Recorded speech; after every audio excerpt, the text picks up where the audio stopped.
انا عايز كل واحد فيكم النهاردة يقول انا نصيبي اعظم نصيب، وقسمتي اغنى قسمة، وحظي اسعد حظ، لان نصيبي هو الرب، قسمتي هو الرب، حظي هو المسيح، الرب قابض قرعتي.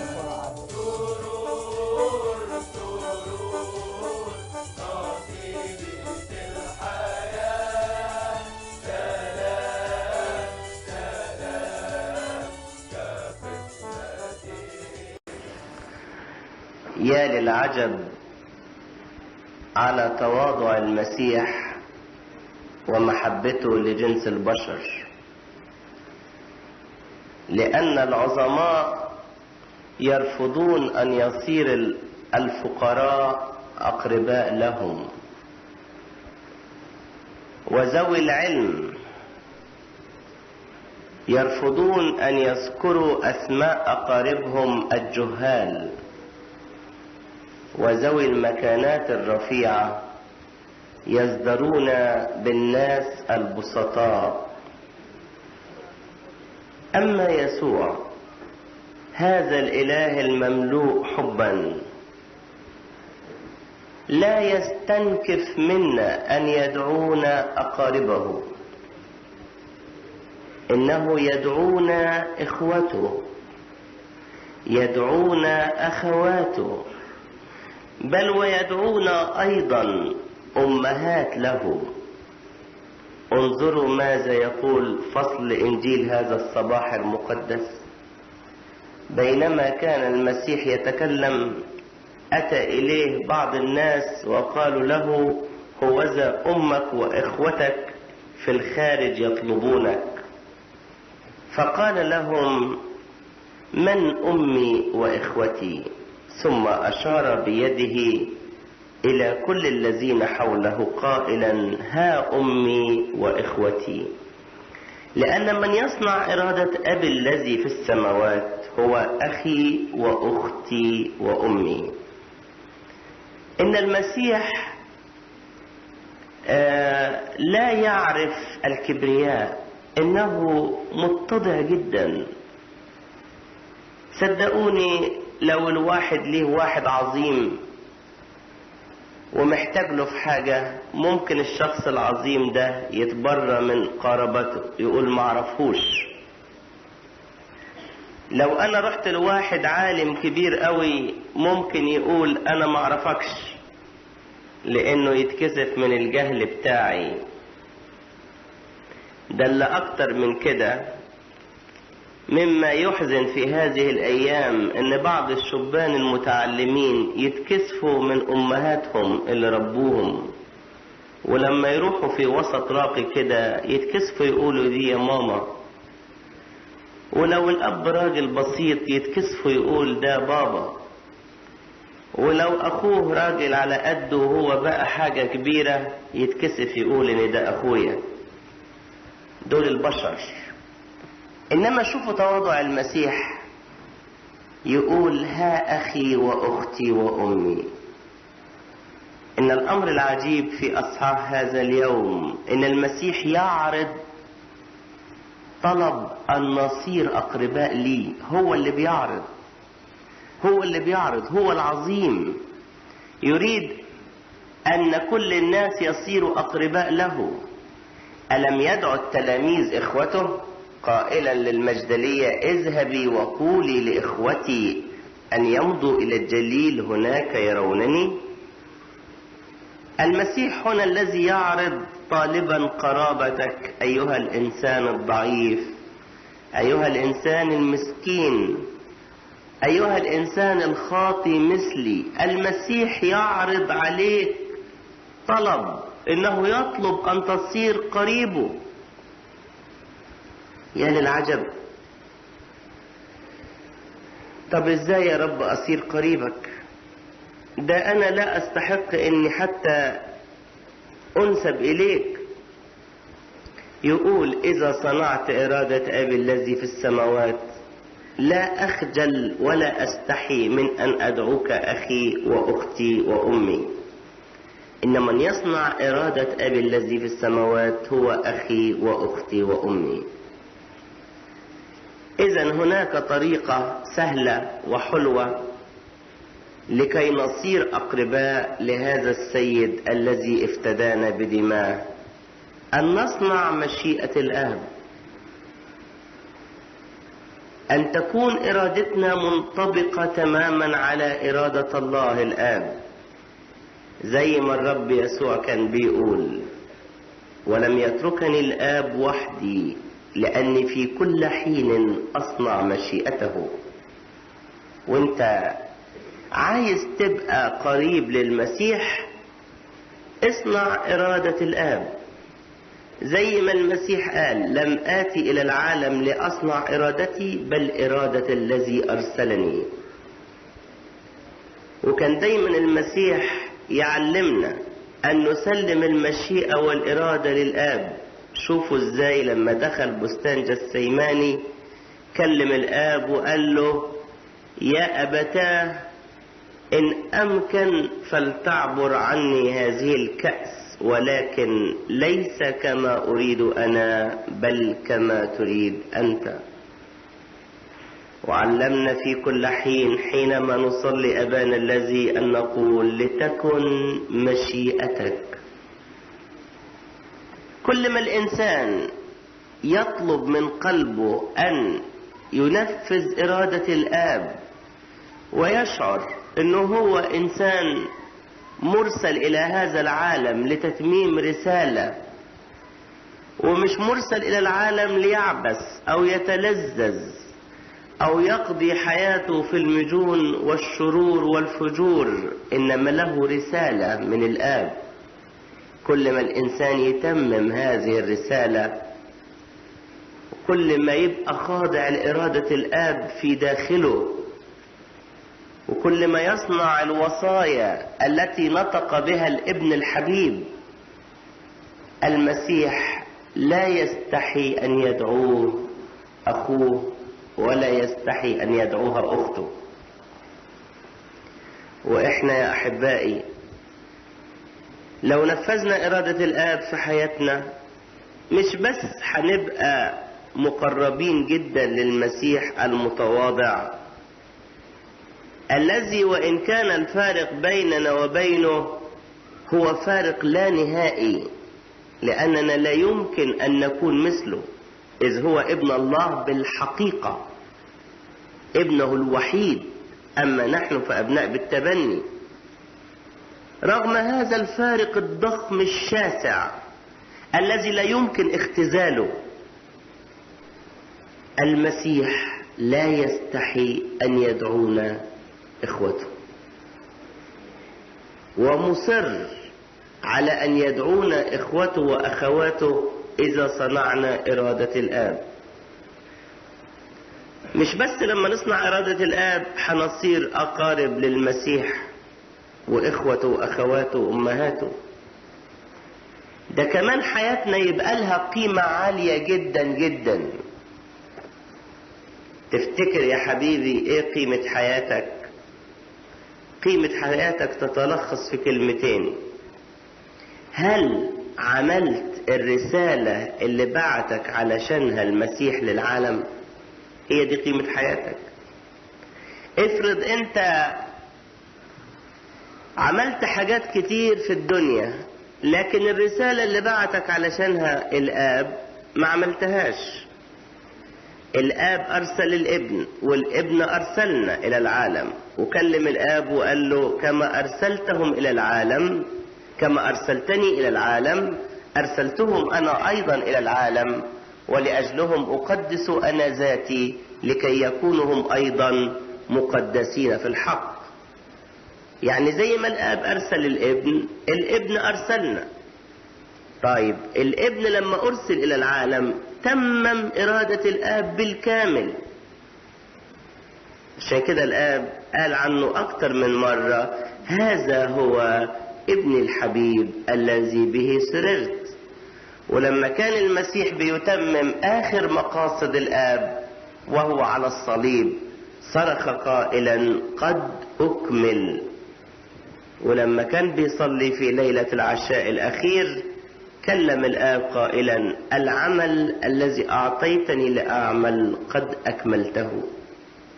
طب وإحنا يا أحبائي هل بنعمل العمل اللي بعتنا ربنا يسوع المسيح إلى العالم علشانه؟ ده أنا خايف لأقول حاجة أصعب من كده. هل أدركنا ما هو العمل الذي أرسلنا إلى العالم من أجله؟ مش لسه هنعمله، أنا بقول هل أدركناه؟ هل عرفناه؟ ده يمكن واحد يبقى سنه 50 سنة و60 سنة و70 سنة وهو مش عارف إيه رسالته الروحية في العالم. تقول له أنت عملت إيه في العالم؟ إيه المطلوب منك؟ عملت إيه؟ قول لي الحاجات اللي حققتها. يقول لك أنا اتعلمت كويس واتجوزت كويس وجبت أولاد كويس وربيت أولادي وعلمتهم كويس وجوزت بناتي كويس وبنيت بيت لولادي كويس وحطت لهم شوية فلوس في البنك للأيام كويس. وايه تاني؟ قول بس كده بس. طب عملت ايه حاجات روحية لمجد الله في العالم؟ ايه العمل بتاعك اللي انت تقدر تقول انك قدمته للسماء؟ ان كنت بتربي اولادك فده امر اجباري مش اختياري. حتى الحيوانات بتربي اولادها. ان كنت بتهتم باولادك وبتحبهم فده شيء طبيعي. لكن لازم يبقى لك رسالة تانية. لازم تعرف انت جاي العالم ليه. كل الحاجات اللي بتقولها دي اهداف ثانوية، مش ممكن تكون الاهداف الاصلية.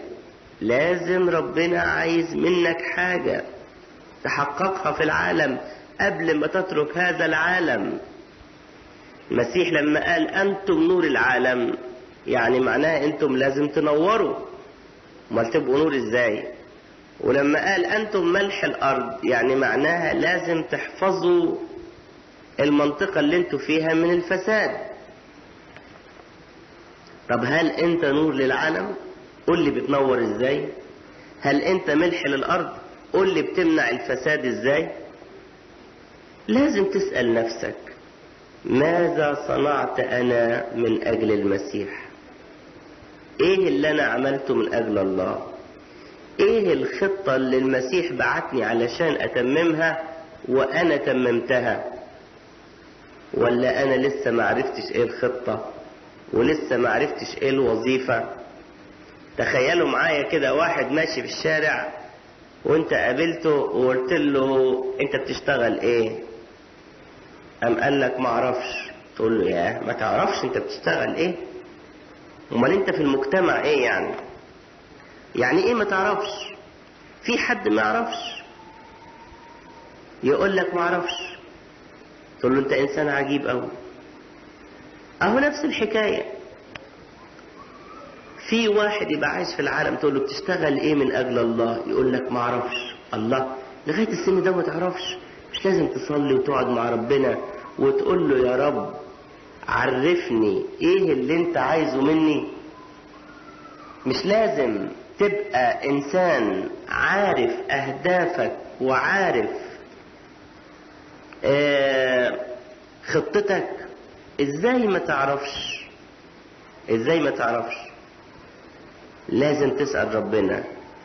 السؤال اللي سأله بولس الرسول للرب يسوع لما ظهر له قال له ماذا تريد يا رب أن أفعل؟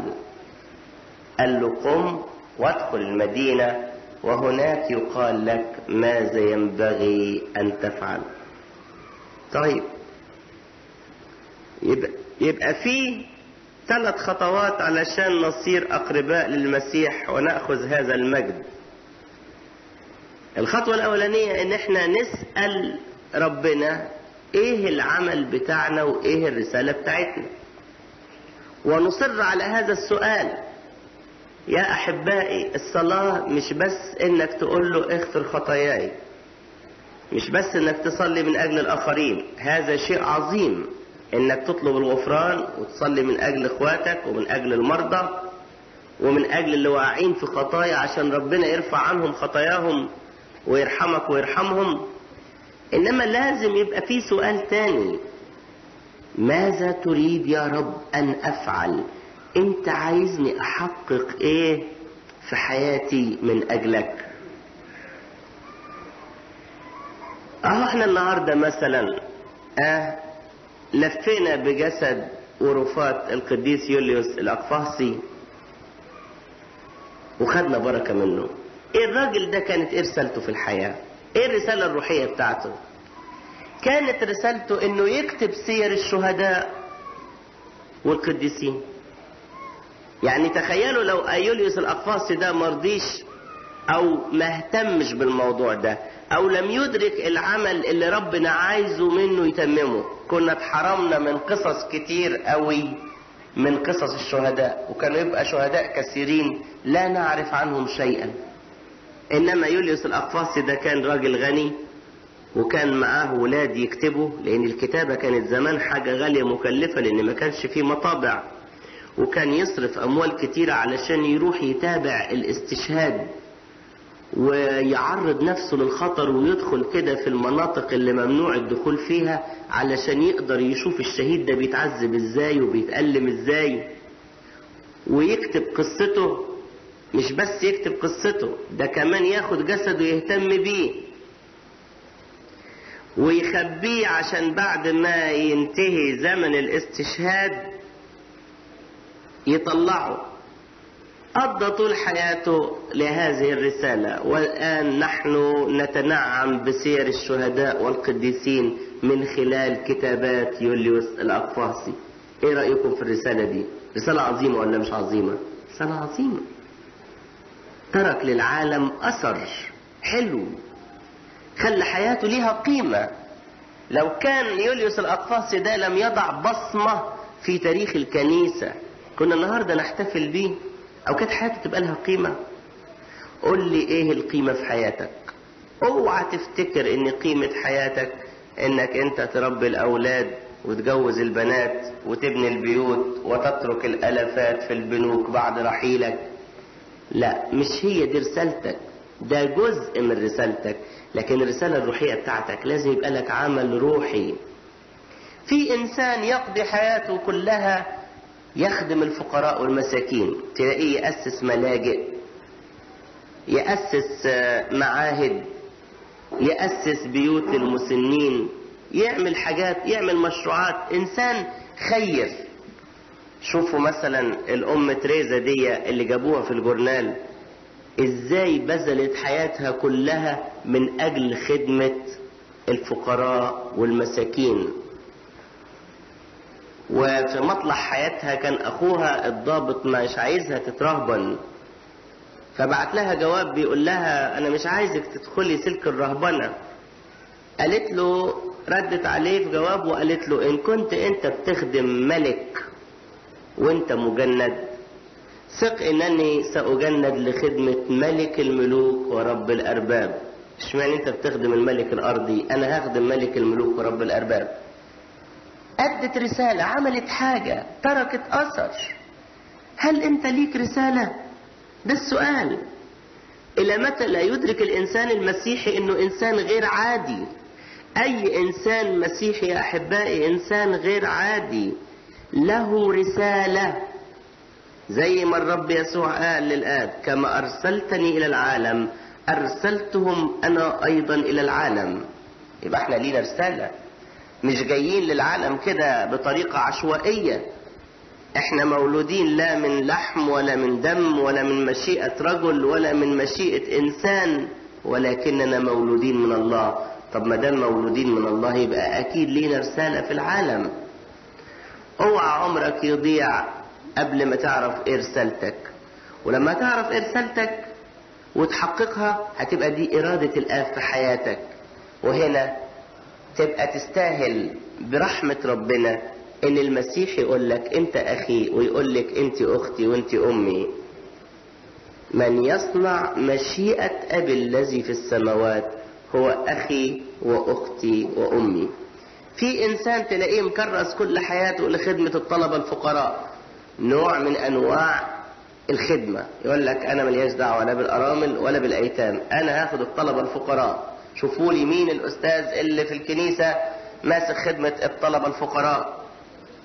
مثلا يقولوا له الاستاذ مثلا ميخائيل في العذراء الدمشقية، يروح له يقول له يا عمي قول لي تكاليف 10 طلبة كل سنة، هدي لك انا التكاليف دي مثلا. واحد تاني يقول انا ههتم بالايتام، اكرس كل حياتي الاهتمام بالاطفال الايتام اللي في ابتدائي واعدادي. واحد تاني يقول انا هكرس حياتي لخدمة الارامل. واحد تاني يقول انا لا هخدم ارامل ولا ايتام، انا هخدم المرضى. ويركز كده في حاجة معينة، يركز.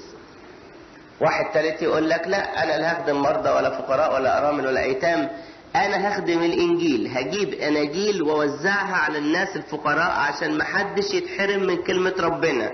تلاقيه يصرف فلوس كتير وهو فرحان. تقول لي خدمة الاناجيل اهم ولا خدمة الارامل اهم ولا خدمة الطلبة اهم؟ اقول لك كله حلو، المهم ان الواحد يدرك ربنا عايز منه ايه، عايز يتخصص في ايه. النهاردة المجتمع الراقي مش مجتمع تخصصات. كل ما المجتمع يرتقي يا احبائي يبقى مجتمع تخصصات. يعني النهاردة مثلا في امريكا واوروبا والحتة دي ما تلاقيش مثلا حد اسمه جراح عظام. مفيش حاجة اسمها جراح عظام.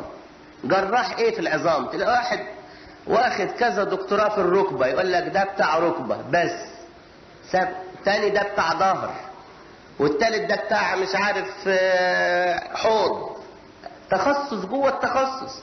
طب اذا كانت الدول بتنمو لما يحصل تخصص، احنا برضو المفروض كروحيين يبقى لنا تخصصات.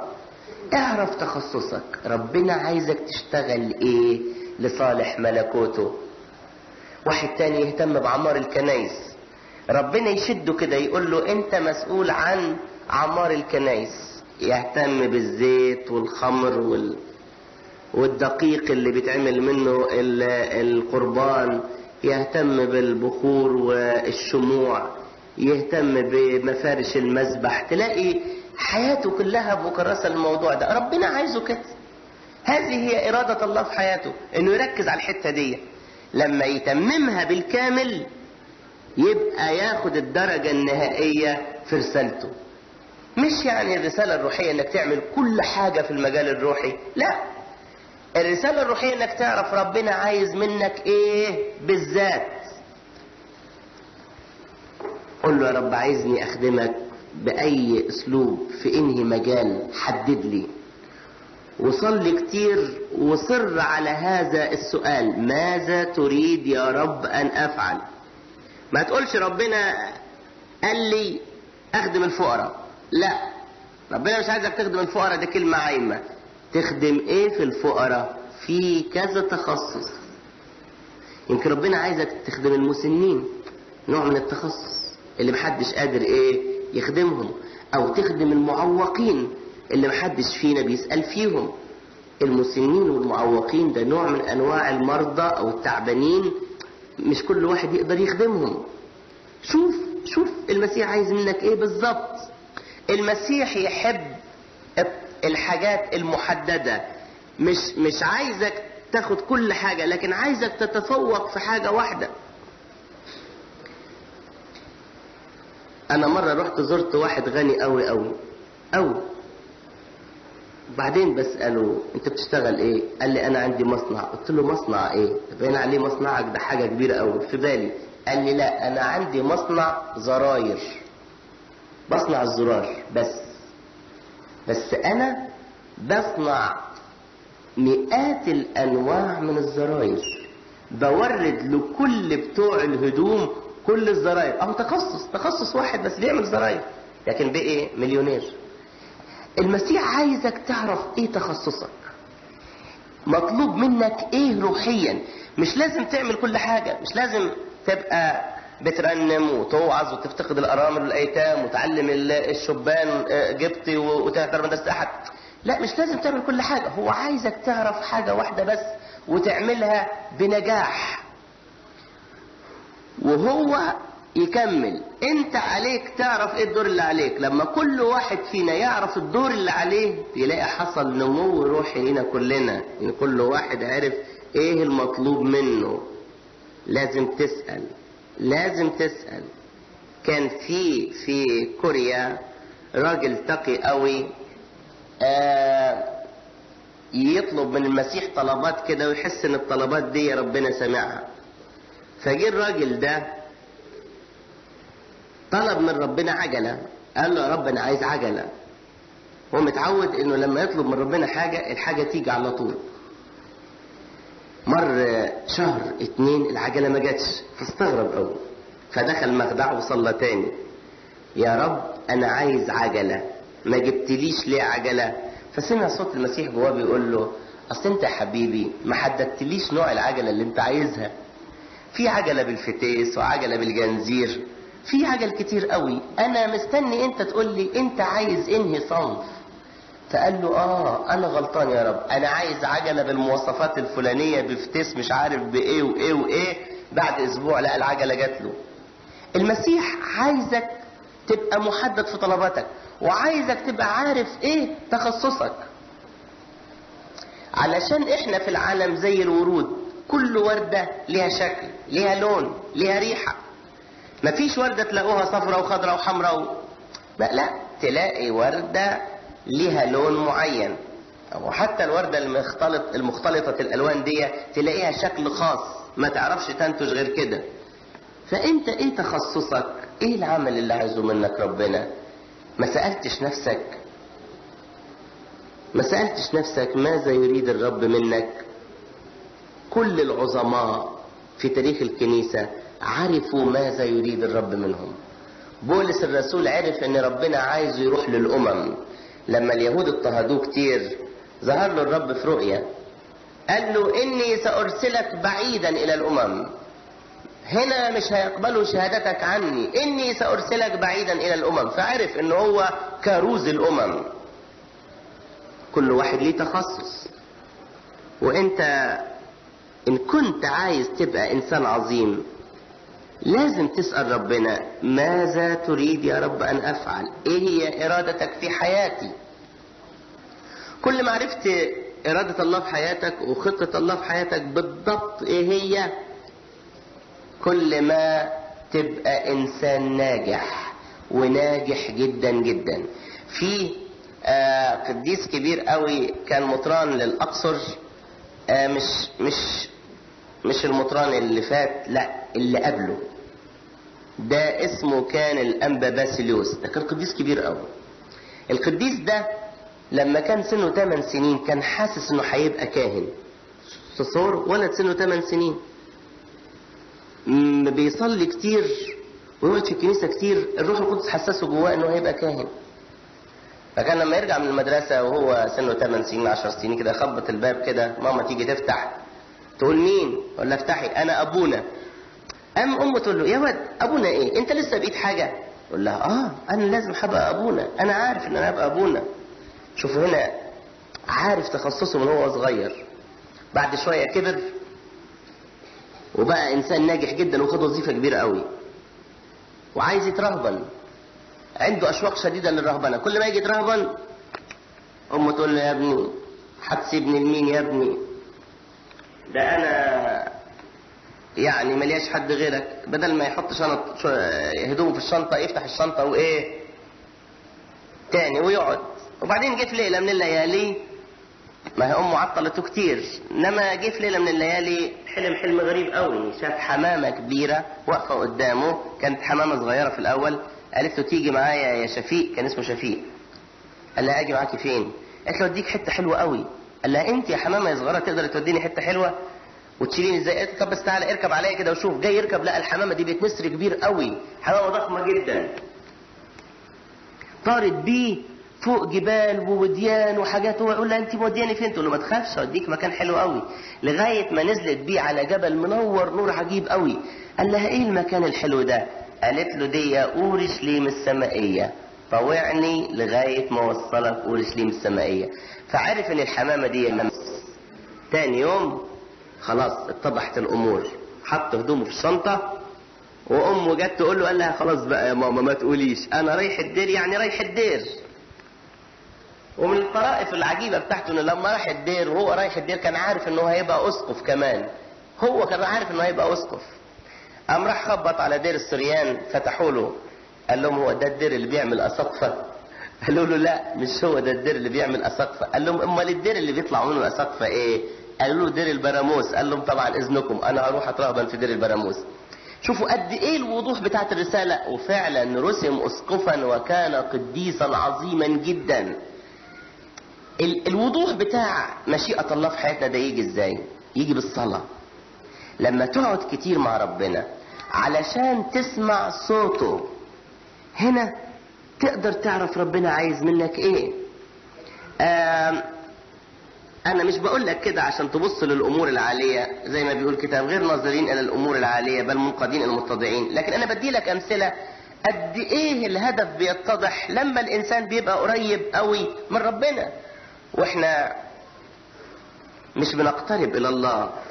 لما بنصلي بسرعه، لما بنصلي ملهوفين مسروعين، يبقى ربنا عايز يقول لنا حاجه جوانا ما يلحقش يقولها لنا. ليه واقفين بنعد كلام ونمسك الاشبيه نقول المزامير وبسرعه امتى نخلص صلاه الاشبيه كده يلا، وعايزين كما لو كانت الصلاه بالنسبه لنا واجب عايزين نخلص منه، او علقه اهو بناخدها بس عشان ابونا قال لنا تعملوها.